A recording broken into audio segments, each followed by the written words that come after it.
Until yesterday, if you had Googled who invented the electric toaster, you would have gotten Scotsman Alec McMaster. This has all changed in the last 15 hours. So we all know not to use Wikipedia as a source, but this story shows exactly how bad it can get. A 15-year-old, identified in the article only as Alex, was scrolling through Wikipedia, and as he was reading about the inventor of the electric toaster, he noticed that the photo used looked awfully photoshopped. He brought his suspicions to a forum that deals exclusively with Wikipedia vandalism, and it was quickly discovered that the entire thing had been made up, but had sat unedited since 2012. In 2012, a friend of Alan McMaster's was sitting in a college class when his professor said, "You shouldn't use Wikipedia as a source. Here, look, my friend has named himself the inventor of the toaster." At this point, his friend thought, "It's already been vandalized. I might as well vandalize it a little more."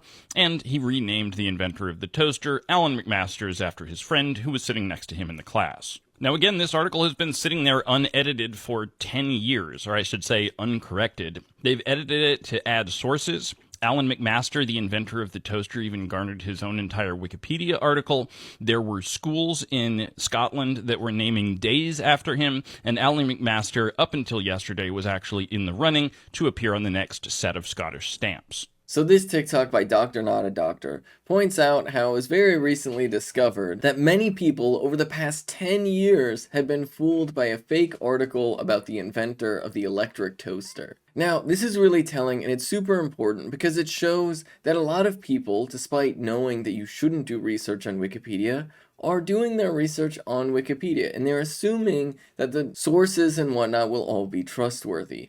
There's also another problem, is that the longer a lie like this sticks around, it can start to linger in other places where people can write more reputable articles or maybe even books about this misinformation, and then that misinformation can later cite those books and reputable journals, and it can seem like there's actually evidence for something that there really isn't any evidence for. And that is something that malicious people actually know and fully understand, and it's something that they use and exploit to their benefit. Because the harsh reality is, there are a lot of bad actors that have a vested interest in manipulating the information that is on places like Wikipedia. In fact, since Wikipedia has been around, there have been countless stories about institutions like the CIA and FBI editing Wikipedia, in addition to a litany of large corporations and political representatives editing their own Wikipedias and Wikipedia pages about articles that are relevant or important to them. And so that is where we have to understand one of the core biases that exists within Wikipedia. Wikipedia will always have a bias in favor of large institutions,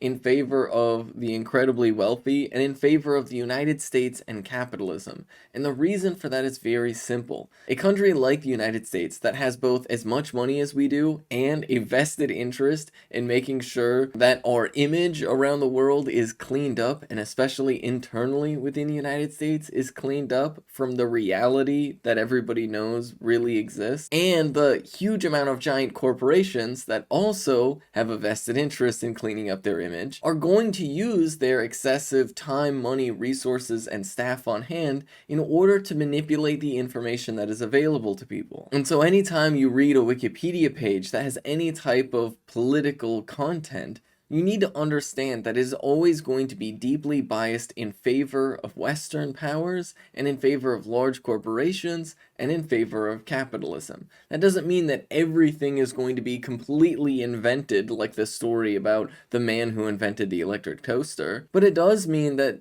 there is plenty of potential for outright fabrications to be weaved in with reality, and for critical facts and details to be completely omitted to frame a story or a narrative or a picture of the world that is not truthful to the way the world actually is. And the fact that different multimedia institutions and elected officials can fall for a lie that was sitting on Wikipedia for 10 years just goes to show that a lot of the large media institutions and elected officials don't necessarily have a full understanding of the world and might be more willing to pick up outright lies than you realize. So all of this is to say, whenever you're getting information on the internet, be careful, beware, and understand what the bias of the platform you're reading is.